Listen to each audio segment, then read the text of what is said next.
بسم اللہ الرحمن الرحیم۔ پرانی کتاب۔ عابد کے دروازے کی گھنٹی بجی۔ اس نے اٹھ کر دروازہ کھولا تو اس کا قریبی دوست فاروق کھڑا تھا اور اس کے ہاتھ میں کوئی کتاب تھی۔ السلام علیکم ورحمۃ اللہ وبرکاتہ۔ فاروق مسکرایا۔ وعلیکم السلام ورحمۃ اللہ وبرکاتہ۔ بہت دن بعد آئے، آؤ اندر آ جاؤ۔ اور یہ کتاب کیسی اٹھائے ہوئے ہو؟ یہی کتاب تو مجھے آج یہاں لائی ہے، فاروق نے جواب دیا۔ کوئی خاص بات ہے؟ کیسی کتاب ہے یہ؟ عابد نے حیران ہو کر پوچھا۔ مجھے نہیں معلوم۔ کیا مطلب؟ کتاب ہاتھ میں ہے اور کہہ رہے ہو کہ مجھے نہیں معلوم؟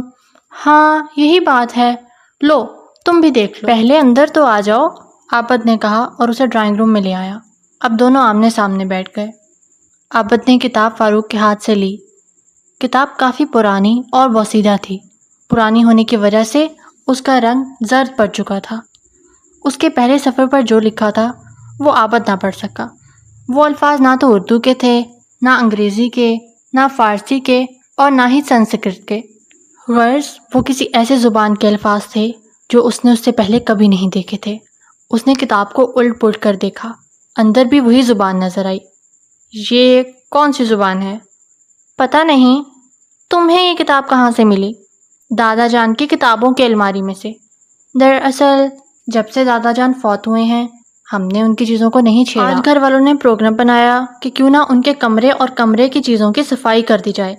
اس طرح الماری کی صفائی کرتے ہوئے دوسری عام کتابوں کے ساتھ ہمیں یہ کتاب بھی ملی۔ ہم سب اس کو دیکھ کر حیران ہوئے کیونکہ دادا جان بھی غیر ملکی زبانیں نہیں جانتے تھے۔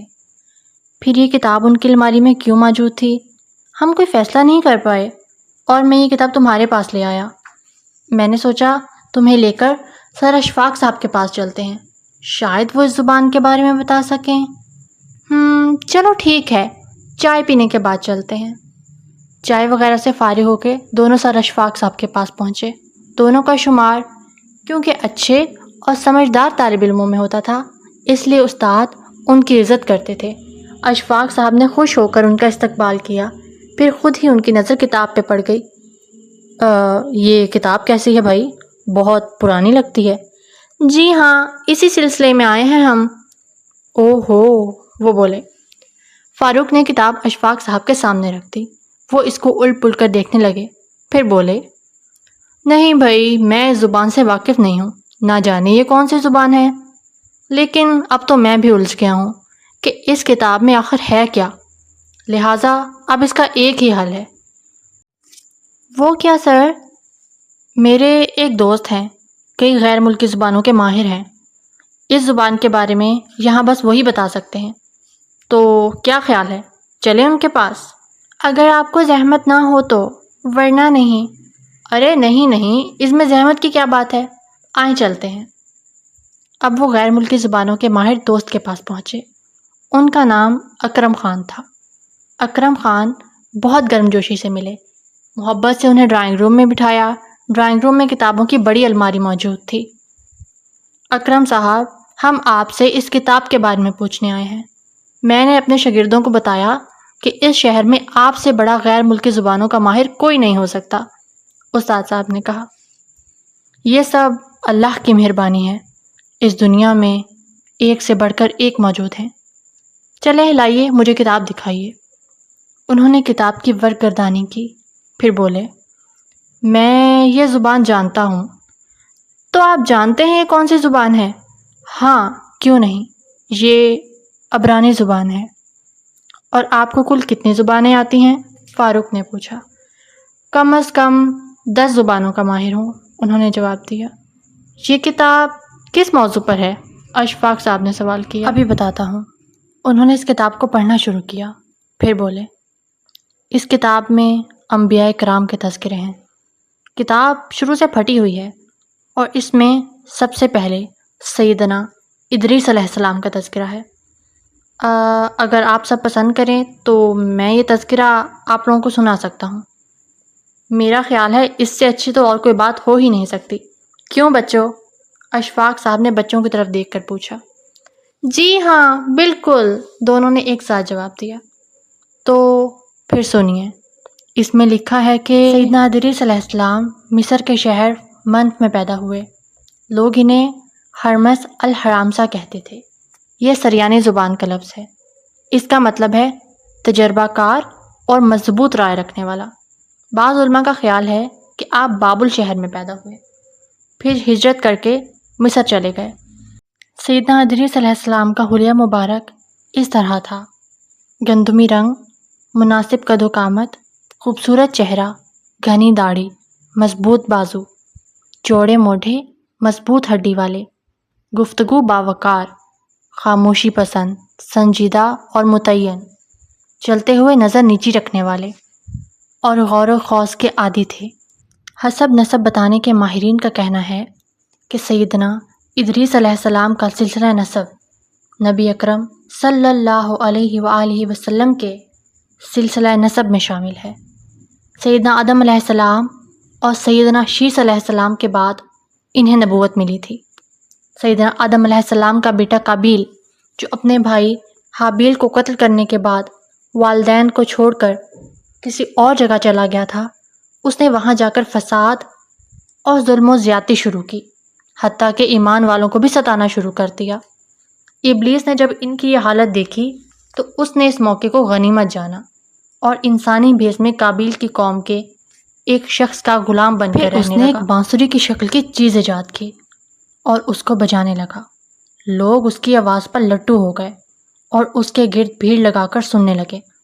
پھر میلے کا ایک دن مقرر ہو گیا۔ اس میں ہزارہا مرد اور عورتیں جمع ہونے لگے۔ آہستہ آہستہ یہ لوگ بڑھتے گئے اور ان کا فساد بھی بڑھنے لگا۔ سیدنا ادریس علیہ السلام نے جب دیکھا کہ مفسدین ایمان والوں پر ظلم و زیادتی کر رہے ہیں، ان کا فساد بڑھتا جا رہا ہے اور سمجھانے کے باوجود یہ لوگ باز نہیں آ رہے، تو انہوں نے اپنے پیروکاروں کو جہاد کا حکم دیا۔ سیدنا ادریس علیہ السلام پہلے شخص ہیں جنہوں نے اللہ کے راستے میں جہاد کیا، غنیمتیں حاصل کیں اور دشمنوں کو قیدی بنایا۔ لیکن غنیمتیں اور قیدی ان کے لیے حلال نہیں تھے۔ نبی کریم صلی اللہ علیہ وآلہ وسلم پہلے رسول ہیں جن کے لیے غنیمتیں حلال کی گئیں۔ لیکن یہ بات یقینی ہے کہ جہاد سب سے پہلے سیدنا ادریس علیہ السلام نے کیا۔ انہوں نے جہاد کے لیے ایک لشکر تیار کیا، پھر اس لشکر کے دو حصے کیے۔ ایک حصہ پیادوں پر مشتمل تھا اور دوسرا سواروں پر۔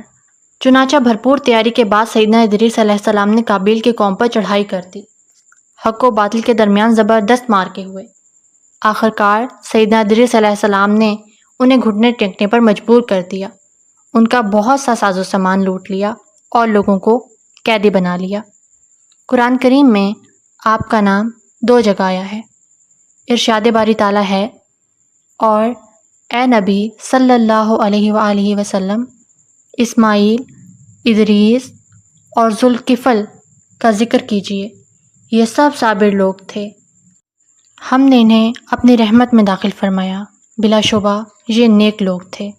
اسی طرح سورۃ مریم میں اللہ تعالیٰ کا فرمان ہے: اس مقدس کتاب قرآن مجید میں ادریس کا ذکر کیجیے، بلا شبہ وہ نہایت سچے نبی تھے اور ہم نے انہیں اونچی جگہ اٹھا لیا۔ جی کیا مطلب اونچی جگہ اٹھا لیا تھا؟ ہم سمجھے نہیں۔ عابد اور فاروق بول اٹھے۔ اس آیت مبارکہ میں اللہ تعالیٰ نے سیدنا ادریس علیہ السلام کی تعریف بیان کرتے ہوئے انہیں سچا نبی قرار دیا ہے اور فرمایا ہم نے انہیں اونچی جگہ اٹھا لیا۔ آخر یہ کیوں فرمایا؟ عابد نے حیران ہو کر کہا۔ اس سلسلے میں ایک روایت ہے، سیدنا عبداللہ بن عباس رضی اللہ عنہما نے کعب احبار رحمۃ اللہ علیہ سے پوچھا، سیدنا ادریس علیہ السلام کے بارے میں اللہ تعالیٰ کے اس فرمان کا کیا مطلب ہے کہ ہم نے انہیں اونچی جگہ اٹھا لیا؟ اس کے جواب میں کعب احبار رحمۃ اللہ علیہ نے فرمایا، اللہ تعالیٰ نے سیدنا ادریس علیہ السلام کی طرف وحی فرمائی کہ میں ہر روز آپ کے اعمال میں تمام بنی آدم کے اعمال کے برابر اضافہ کروں گا۔ اس سے غالباً ان کے زمانے کے تمام انسانوں کے اعمال کے برابر ثواب مراد ہے۔ ان کے دل میں خواہش پیدا ہوئی کہ ان کی نیکیوں میں بہت اضافہ ہو جائے۔ تب ان کے پاس ان کا ایک دوست فرشتہ آیا۔ آپ نے اس فرشتے سے کہا، میرے بارے میں موت کے فرشتے سے بات کریں تاکہ مجھے زیادہ مہلت ملے اور میں زیادہ نیکیاں کر سکوں۔ فرشتے نے انہیں اپنے پروں میں چھپا لیا اور لے کر آسمان کی طرف چل دیا۔ چوتھے آسمان پر فرشتے کو اوپر سے ملک الموت آتے ہوئے ملے۔ اس فرشتے نے ملک الموت سے ادریس علیہ السلام کی خواہش کا ذکر کیا۔ ملک الموت نے پوچھا، ادریس علیہ السلام کہاں ہیں؟ فرشتے نے کہا، وہ میری پیٹھ پر ہیں۔ یہ سن کر ملک الموت نے کہا، میں بھی حیران تھا کہ اللہ تعالیٰ نے مجھے بھیجا تھا اور حکم دیا تھا کہ چوتھے آسمان پر ادریس علیہ السلام کی روح قبض کروں، اور میں دل میں کہہ رہا تھا کہ وہ تو زمین پر ہیں، میں ان کی روح چوتھے آسمان پر کیسے قبض کروں گا؟ یہ کہہ کر ملک الموت نے ان کی روح قبض کر لی۔ چنانچہ اللہ تعالیٰ کے اس ارشاد میں اسی طرف اشارہ ہے، اور ہم نے اسے ایک بلند مقام پر اٹھا لیا۔ نبی کریم صلی اللہ علیہ وآلہ وسلم جب معراج پر گئے تو دوران معراج آپ کی ملاقات چوتھے آسمان پر سیدنا ادریس علیہ السلام سے ہوئی تھی۔ امام ابن اسحاق رحمۃ اللہ علیہ نے ذکر کیا ہے کہ ادریس علیہ السلام دنیا کے پہلے شخص ہیں جنہوں نے قلم ایجاد کیا تھا، اور سب سے پہلے انہوں نے ہی قلم سے لکھا تھا۔ آپ کی پیدائش کے وقت آدم علیہ السلام زندہ تھے، اور آدم علیہ السلام کی وفات کے وقت آپ کی عمر 308 سال تھی۔ سیدنا ادریس علیہ السلام نے اپنی قوم کو بتایا تھا، میری طرح اس عالم دنیا میں دینی اور دنیاوی اصلاح کے لیے بہت سے انبیاء آئیں گے۔ ان کی نمایاں خصوصیات ہوں گی کہ وہ ہر بری بات سے پاک ہوں گے، انسانی فضائل میں کامل ہوں گے، ان کی دعائیں قبول ہوں گی، ان کی تعلیم کا مقصد کائنات کی اصلاح ہوگا۔ آپ نے سب سے پہلے طوفان کی اطلاع دے کر انسانوں کو ڈرایا تھا۔ آپ کی تعلیمات یہ تھیں، اللہ کی ذات پر ایمان لانا، توحید پر قائم رہنا، صرف خالق کائنات کی عبادت کرنا، آخرت کے عذاب سے بچنے کے لیے نیک اعمال کرنا، دنیا طلب نہ کرنا، ہر معاملے میں عدل و انصاف کو پیش نظر رکھنا، مقررہ طریقے پر ہی عبادت کرنا، ہر ماہ کی 13، 14 اور 15 تاریخ کے روزے رکھنا، جہاد جاری رکھنا، زکوٰۃ ادا کرنا، پاک صاف رہنا، نشہ آور چیزوں سے بچنا، نظر اور قربانی میں اللہ کے نام پر جانور قربان کرنا، پھلوں اور پھولوں میں ہر موسم کی پہلی چیز صدقہ کرنا۔ آپ نے اپنی قوم کو یہ نصیحتیں فرمائیں، جہالت کے قریب بھی نہ جاؤ ورنہ علم میں کمال حاصل نہیں کر سکو گے۔